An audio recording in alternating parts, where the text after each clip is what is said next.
I didn't preface you on the fact that my fan base is called Butter. Oh, okay. Welcome to a very special episode. We actually get to do a Sakura Talks with someone who's not used on the channel for once. Welcome to the channel, musician Lucas Horvath.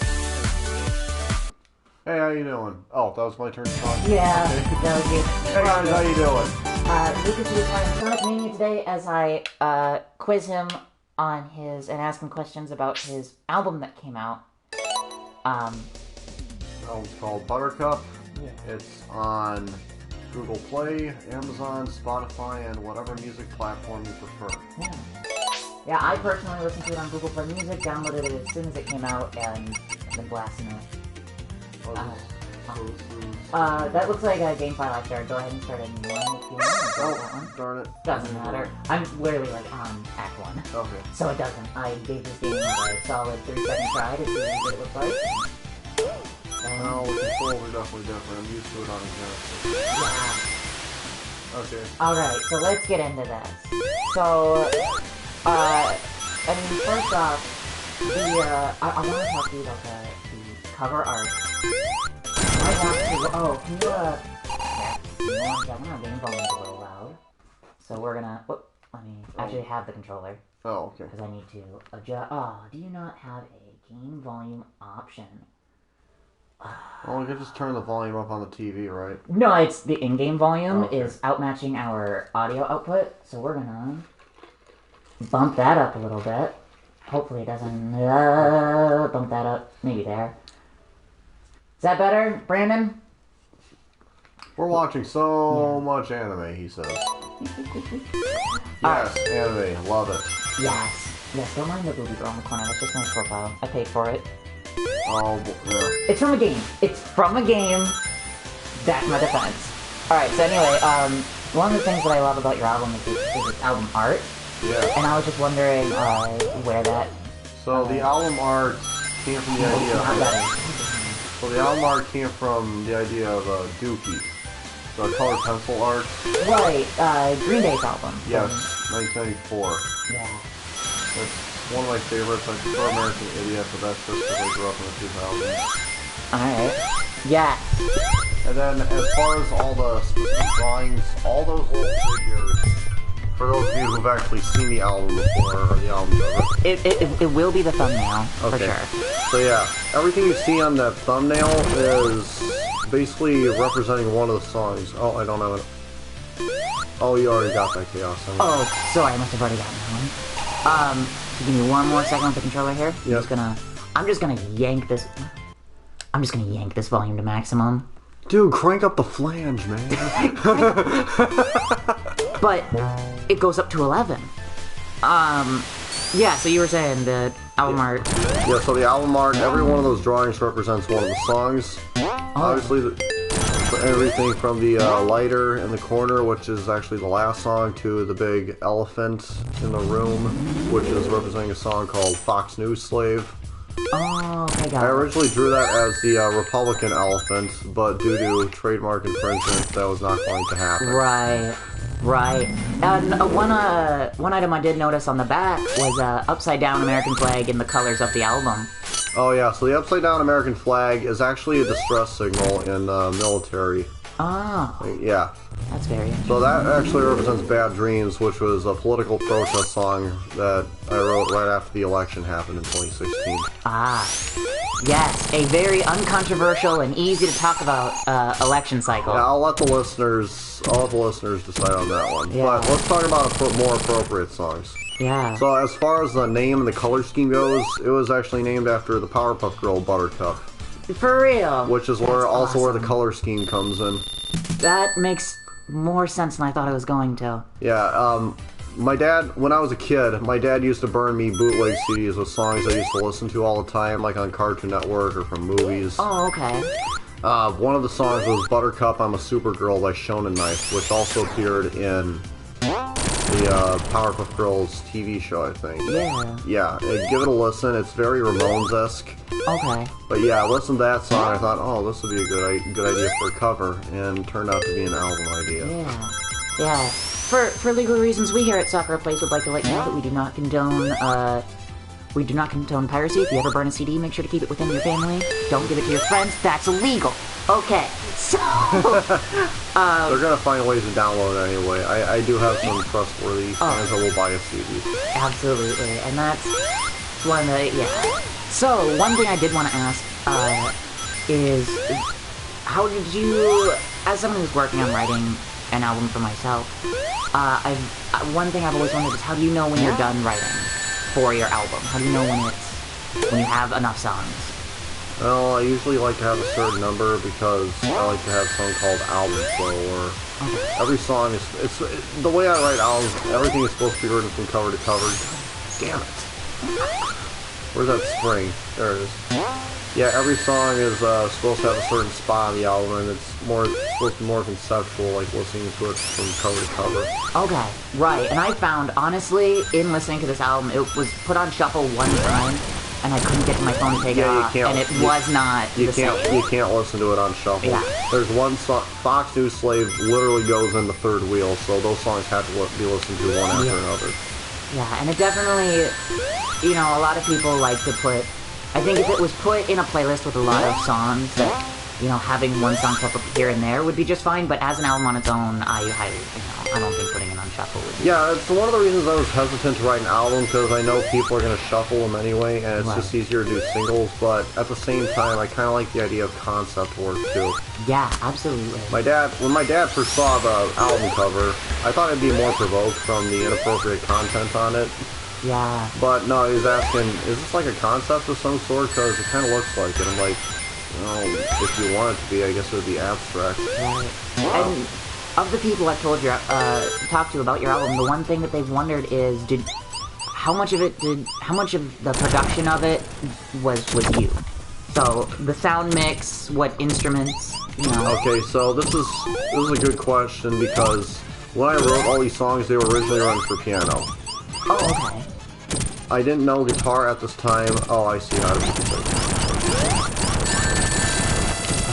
This is basically a regurgitation of the final boss in Sonic 2.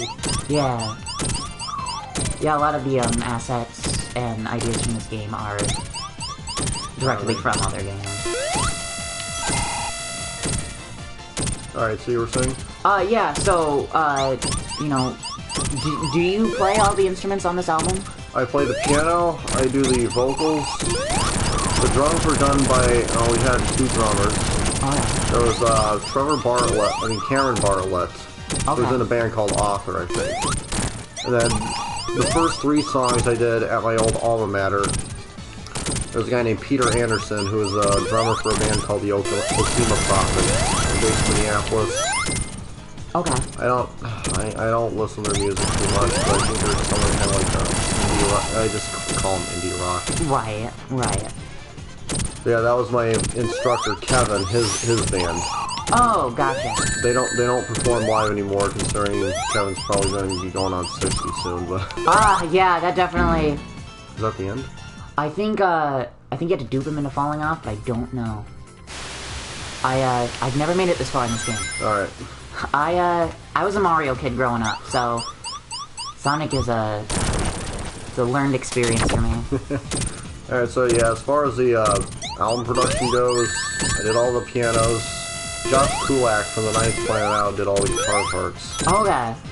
Yeah, works right in the room right next to mine at Pure Rock Studios. Yeah, So... Gotta get out of here. Oh. What are your thoughts on the Minnesota music scene? You know, I mean, Minnesota being home to famous musicians such as, you know, Prince, Bob Dylan, even Owl City. It's funny how you mentioned Bob Dylan, because he pretty much disowned his Minnesota system. Yeah, he never wanted to be considered from Minnesota. He was always a New York person. That's so But no, yeah, as far as Prince, I mean, he was a bigger influence when I had a different sound. Okay. I don't know, because the Minneapolis scene is pretty much all hip-hop now. Okay. I'm not the biggest rap person, so it's kind of hard for me to get into. Minnesota, as far as rock goes, Kind of underground with the rest of the country. Or, Yeah, I mean, rock music is definitely not quite what it used to be. Yeah, well, that's a question for later in the show. Yeah, absolutely, absolutely. I think in the words of Billie Eilish, we're kind of in the words of, we're kind of in the age where we're just not, like, classifying as genres anymore, like, we're all doing our own thing. Yeah. And I definitely think that, with the way, in my personal opinion, with the way radio is right now, music, the way we find and consume music, and the way music has changed as a whole. So... You know what, screw it, I'm gonna try and stay on this guy. Alright. So... The sound of your album, to me, is very reminiscent of the late 90s. Yes. What kind of bands do you think influenced your sound the most? Definitely Green Day. That was a big one. Blink-182. Okay. Was another one. Especially on Third Wheel. That one was... I was trying to make something similar to First Date. Yeah. Autopilot Off. They had one song on SSX3 that I really liked. That is... Clockwork. That was one of the songs. Yeah, absolutely. Hey, I beat him. Hey, there it is. Sum 41, I saw them in Memphis when I was working on the album. And then I also bought Air Killer No Filler on vinyl when I was down there. Okay. Alright. So that was another one. The last third of the album isn't so much punk anymore. It's more progressive or alternative. Yes, absolutely. So yeah, for like the first 2/3 of the album, it's divided into thirds. The first third being like kind of like classic punk, like the Ramones, plus like a punk version of like what the Beatles would do with "Listen to Your Dreams." Yes, I feel that. Now that I've been trying to figure out like what it sounds like to me, now that you say that, that definitely exists. That song, yeah, I shared that to my girlfriend one time. Funny story. I shared that to my girlfriend the first time she heard it, and it became her favorite song on the album. Yeah. And then I ruined it for her by saying it was actually about masturbation. That's awesome. That's the best way to ruin any song. Let's have a date night under the sky. I'll tickle you till you laugh and cry. I'll let you guys think about what I'm trying to say there. Yeah, two songs that I'd love to really go in detail about. First one is Right Through Your Lies. That is absolutely my favorite song on the album. Really? Yes. Because that wasn't the best produced one. I felt like that one was a bit soft when I was doing post-production. I enjoy it immensely. It definitely has a very, to me, it definitely, one of the lyrics in it is while you're slithering around, you can bite my ass, and it definitely has that kind of, that attitude about the entire song to me. So originally the song sounded like Holiday, which is what I was trying to get away from, because I felt like I had too much Green Day influence, so I was trying to make it sound more like I Don't Care by Fall Out Boy. It was a pep band song, and I was a freshman in high school. And I was always wondering why I never heard the song before, and then I realized that emo music was no longer popular. Right. It is making a comeback, though. It's making a comeback. As far as I can tell. Somewhat. I mean, Warped Tour in 2018 was better, but it was still a shell of itself compared to what it was in the 90s. Yeah. And then the other song I definitely want to dive into is Stare at This River. Oh, yeah. That one. So that's actually my dad's least favorite. Okay. Well, actually, let's go back to Right Through Your Lies, because that one... yeah, absolutely. Alright, so yeah, I wrote that one when I was pissed. When I worked at REM before Mayo, I had a very abusive boss who would steal money from me and then coerce me into chaperoning for her while she was drunk under threat of reporting me for behavior at work, which never happened. Yep, that's definitely, no good. Yeah, so, familiar at all? Yeah, I just did this before the show. So yeah, while I was at the bar after she abandoned me, I was like, alright, I can see that you're lying through your teeth right now, and so, congratulations, now you're a song. Yeah, yeah, definitely. And it's very interesting that you bring this up, because, this whole album, in my opinion, definitely seems like it is songs written about personal experiences. It definitely seems like every song you wrote has a reason for being written. It does, yeah. Yeah. And it's definitely something that, in my opinion, has been missing from popular music for a while. Well, of course. Yeah. And I guess that's always kind of been... Oh, son of a bitch. That's always been a complaint that people have had about popular music, so... Should not have fallen down. Anyways. No good. Yeah. So that song is a straight jam for me. That's probably the best as far as vocal production too. Yes, absolutely. I think I had like 20 tracks of vocals on that album. I lost count after like 10. Damn. Alright, so Stare at This River. Yeah. This one, definitely I feel like there's a lot of deeper meaning to it and a lot of ideas thrown around. Well, it's definitely a more progressive song, but the whole idea was it was supposed to lead into a very poignant power ballad about my Uncle Mark. Okay. Called Light in the Darkness. My Uncle Mark died 2 weeks before I graduated from high school in 2013. Okay. And I was trying to think of someone to remember him by. But no, the Stare at This River was basically written about my suicide thoughts throughout the years. Okay. And so I was trying to mash up a bunch of different ideas from Nirvana to a bunch of 80s hair metal bands to, like, you know, the Green Day sound, which happens throughout the record. Right, of course. It's so interesting that you brought that up because that's the exact feeling I got from it because there's lyrics in the song where you bring up standing in a bridge. Yeah. And I, in my own personal hardships, have there are bridges here in town, and I've stood at them and just stared and been like, yo, you know? So I definitely, that feeling is 100% there. The fact that it ends on a 5 chord too, like it's incomplete, or the character goes through with what he was wanting to do. Right, it is, yeah. But that's because it leads into Light and Darkness. Right, which is a gorgeous song, I have to. One of my complaints about music is there's lacking the slower songs to break the pattern of all action-y stuff. Yeah, absolutely.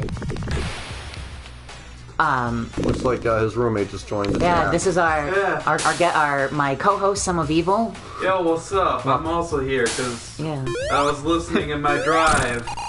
In your drive to a nondescript food location. Yeah, it's a nondescript food location. Please pay me money and I'll tell you where. McDonald's. Alright, so, I do want to ask, off the shelf, what is off the shelf? Not sure. Hopefully none of my coworkers are listening to this. Probably not. Off the Shelf was just a random phrase I thought of. It was supposed to be a fun song about smoking marijuana. Okay. Oh, you got it off the shelf? Yeah, off the shelf at like a dispo or something. I was visiting Colorado when I wrote that song. That makes a lot of sense. As you can tell, I'm a not exactly a peruser of the weeds, so I don't know none of them terminologies, dog. I'm down with the devil's lettuce, though. If you want to light up a joint and get spiffy, that's fine by me. I'll join you with some Cthulhu's kale. How about if I can this is a very smelly Christmas tree bouquet, is what I like to say. Yeah. I don't know. Off the Shelf's basically the angry white guy version of Legalize It by Peter Tosh. That's what that's what Kevin described it as. That is very interesting. But yeah, that one was very Ramones. I thought I'd have like some old time punk rock to start it off. Definitely explains the image of the apparatus on the album art there. Yeah. A giant. Some of Evil, you wanted to ask a question? Yeah. Alright. Why make an album? Like, what were you trying to accomplish? This album was mainly just showing like songwriting capabilities and how much I can do. Okay, so it's resume work. Right, yeah, pretty much. Which, you know, I'm not saying that I know a lot about the music industry, but, you know, pretty solid resume. Okay, bye. Bye. Alright, bye. Blending In is a song that I think almost everyone who was in high school at the time that we were, can relate to.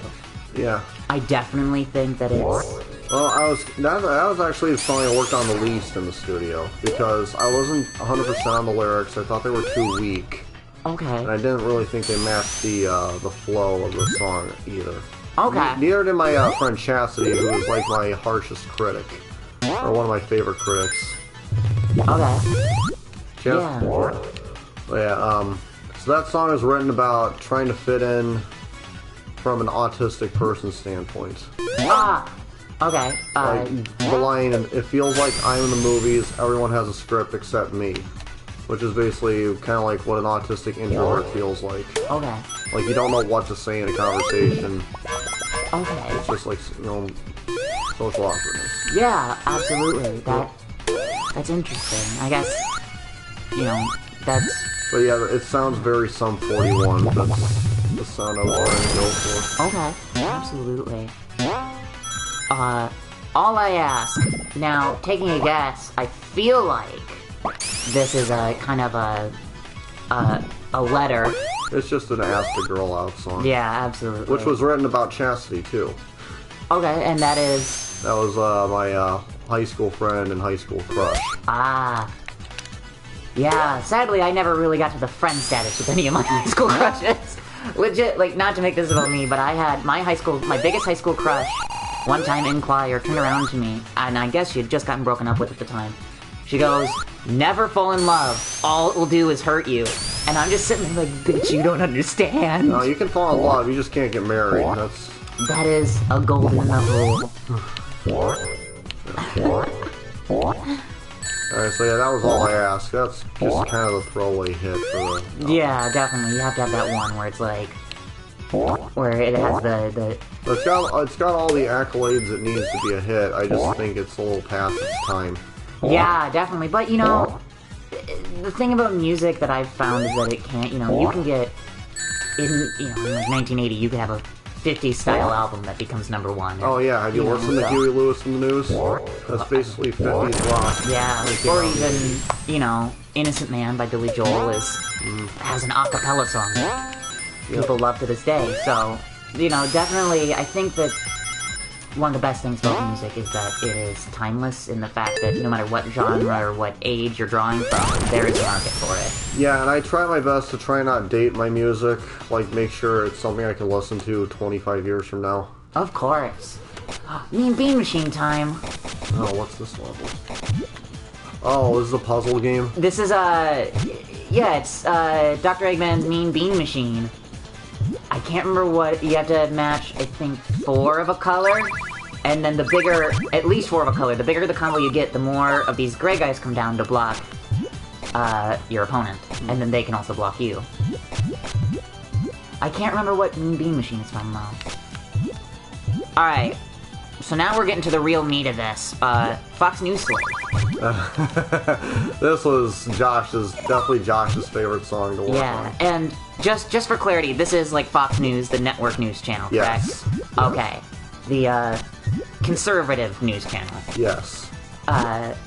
This one was about my parents because, well, they're Fox News slaves. Okay. That, yeah, absolutely. My mom listened to the song, and she also looked at the lyrics. And her boyfriend's singing, and the boyfriend is sitting next to her, and they're reading the lyrics while they're watching Fox News. Of course. The irony. Oh my goodness. They're like, I'm assuming this is written about us. I'm like, yes it is. That would be correct. That was like the most awkward. If the boot. Yeah. Absolutely. Now, so I assume that you don't identify with that, ideology. Anymore, no. Okay. I did when I was a kid, but when you're a kid, you just kind of believe whatever your parents believe. Right, I grew up Catholic, so that is not the case anymore. Same here. Yeah, I'm now a proud atheist Jew, so, you know, the times they are a-changing. Yeah, it's another good song. Absolutely. Alright, so now we're on the third wheel. Yes! Beat him! Won't even think about it. Nice! Nice, yeah, you were pulling off some mad combos there, my guy. Third wheel. If I had to take a guess, it's about third wheeling someone who, like, deserves it. Yes. Okay. Put me in the driver's seat, set our lives on full repeat. Alright, now it's my turn. Now you guys get to be the outcasts. Yeah. That song is actually written for one of my buddies that I met at an open mic. Her name's Kaden. Okay.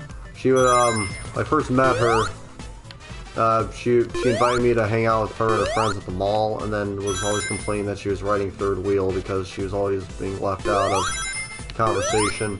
Okay. So yeah, and I thought, well, this would be a good song. Yeah. Of course, it's her favorite on the album. It is a fantastic song. It does get stuck in my head sometimes. I really like the 1, 2, 4, 5 chord progression. Bum bum bum bum. I feel like that drives the song. Plus the synthesizers. That, according to my dad, he said it sounds like a very early 80s pop song. Like Yeah, absolutely. And I think it's another one of those songs that a lot of people can relate to. It's definitely not a foreign topic to most people. Though I do have, to insert myself a little bit, I once hung out with a guy and his girlfriend, and the guy and I ended up third-wheeling his girlfriend real hard, which was just really funny to me. Alright, the next song on the album is Imaginary Friend. So this is probably my favorite in terms of writing. Okay. One night I was crying myself to sleep, and I wrote the song and thought it was about a schizophrenic. Okay. Yeah, so the imaginary friend is basically yourself and your bad thoughts. Oh, okay. Yeah, Definitely. maybe I should buy him a few drafts. If you don't know certain lingo, a draft is basically like a beer or a drink. Oh, of course. And then stab him in the back and offer myself a drink to ease my tension, but then I'm just gonna like play around with the idea of killing myself later, and then which leads into, or even just pretend, like just thinking about it. Yeah, absolutely. That is. There's a lot of metaphorical stuff, which is probably why I like it so much. Yeah, there's definitely a lot to read into and to think about while you listen to it, which honestly makes for some of the best music. 2006. Oh boy, where do I begin with this one? So This is marked explicit by Google Play Music also. it's got shit in there once. That's what it is. Alright, I guess I've missed it. Yeah, I think of remembering all the pain and shit you put me through. That was the one. Yeah. Alright, so this sounds like it's a heavier song for you. It is. Yeah. And I was kind of, and I was really afraid of writing this because I know I'm just ripping off of Waking Up When September Ends. Yeah, I think, now that you say that, I think this is the one song where I listen to it, I'm like, this just is. But it was in a way that I enjoyed. Like, it's not like a, Vanilla Ice stealing Under Pressure. No. Other than like maybe the opening riff or that where the drums come in.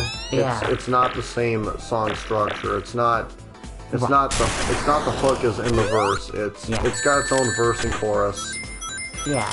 It's got a similar layout. Yeah, but in the end, it is its own animal, and it's. Actually, I was revisiting the Beatles, and I was listening to the song "While My Guitar Gently Weeps." It's one of the greatest songs of all time. And I was thinking, well, this is just like a calmer version of "Wake Me Up When September Ends." Yeah. Same verse layout, same place where the solo goes. Yeah. I showed this to my dad, and he's like, "You say it sounds like Green Day."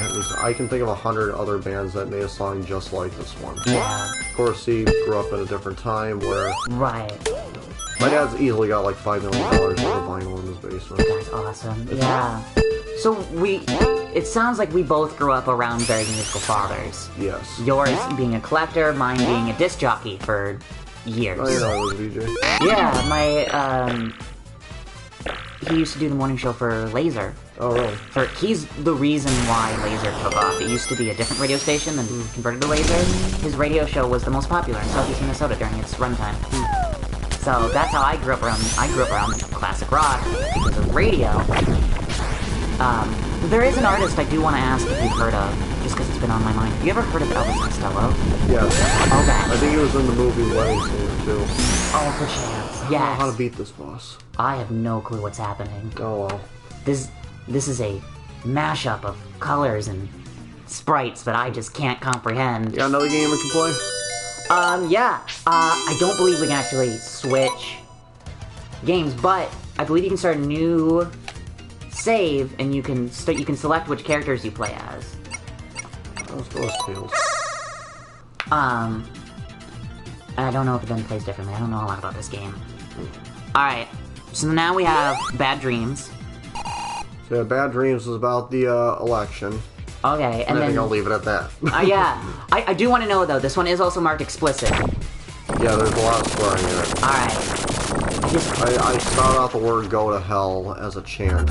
I also talk about a menace came to power, and now he's fucking laws. X button? There you go. Wait, did you just get... I think you just got JoJo. JoJo's Bizarre Adventure. Oh. It's an anime reference. Haha. Yeah. The election happened, that was cool. That should happen again, but like, in 2020 or something.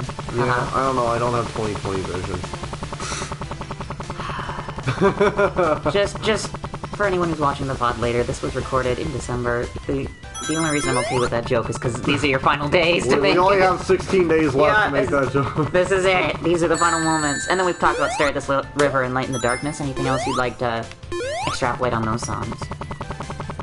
I needed a power ballad or a slower song to end the album, and so I thought Light in the Darkness would be a good fit. It was inspired by REO Speedwagon's Can't Fight This Feeling. Okay, yeah. And then, of all things, Lord I Need You by Matt Maher, which is a Christian rock power ballad. Okay, yeah. I hate Christian rock, but I couldn't help but like the song and the production value. I ironically like Christian power metal. Oh, really? I think it is the funniest thing to ever exist. Yeah, it's very... Christian music is just so cheesy. It definitely. I've always joked around about trying to write an atheist album. No. But it would just be the most sad and depressing thing. We are a strict atheist family.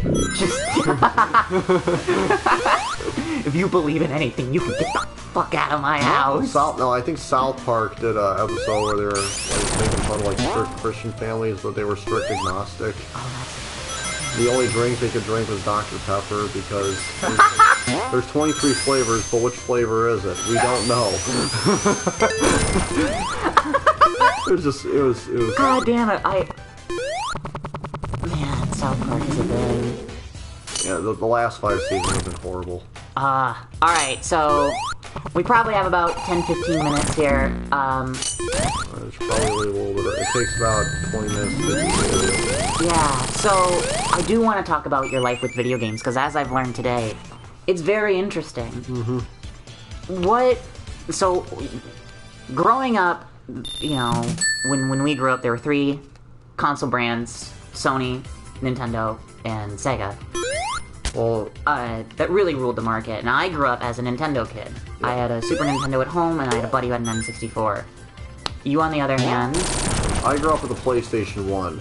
It was around the time the PS2 came out, but because my parents were cheap, they got me a PS1, but it didn't matter because I just was a kid, just wanted to play some games. Still a golden console. I don't have the original one I had, but I bought one off of Chassie's brother a bunch of years ago. Okay. If you had to give like a top 3 video games for you personally, it is definitely difficult. If you only had 3 games that you could play for the rest of your life, I'd probably have to go with Pokemon Emerald. That's a fantastic option. Super Mario 64. And then, if I had to choose a Sega game, I'd probably have to say Sonic Adventure or Sonic 3 Okay. Sonic Adventure is extremely broken, and the dialogue is god-awful, and the music is super cheesy. But it's a bad game that's good. Right. It's a good game that's good only because it's terrible. Right, it's just like a Troll 2 or The Room. Yeah. Yeah, absolutely. Would you say that there's other media other than music other than like, you know, album music that's influenced your musical career? So like video game music? Video game music, movie soundtracks. See, I'm not much one for movies just because it's become so damn expensive to go into a theater. Right, yeah. Also because I don't really like a lot of themes or the agendas that a lot of these movies have. How do you feel about biopics? About the musical biopics specifically? They can. There's good ones, there's bad ones. I didn't like the Across the Universe one that just came out about the Beatles, but Bohemian Rhapsody, Yeah. that was actually Hannah and I's first date. We went to the coffee shop in Austin, Okay. and then we went to see Bohemian Rhapsody, and she still has the ticket. Oh, that's awesome. Yeah, I love the Bohemian Rhapsody, especially since Navi now and I share a birthday. Oh, that's awesome. That's always... I didn't go see the Elton John one, but I'm not the biggest Elton John I fan. grew up pretty Joel fan, so Pepsi Coke, you know, Yeah. type of situation. It's ironic, because I'm a piano player, but I'm not too fond about, piano playing artists. Right. If you could play any instrument for the, in like a big band, what would you play?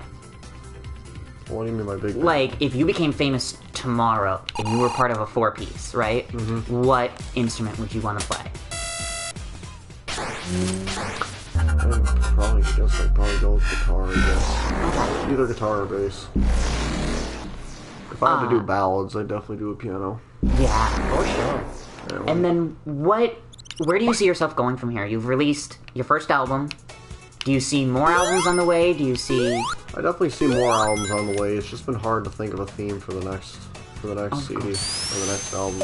Alright. And what would you say would be the overarching theme of your first album? I guess you can just put yourself in the character's shoes, I guess. Yeah, definitely. It's kind of abstract. I wasn't intending on a concept. Okay. I had a few ideas for concepts. And do you plan on kind of staying a solo performer with people helping you, or do you... I would love to be in a band. One problem is everyone around is kind of already, set in place. Right. It's hard to find people either wanting somebody in a band or specifically wanting a piano in a band. Yeah.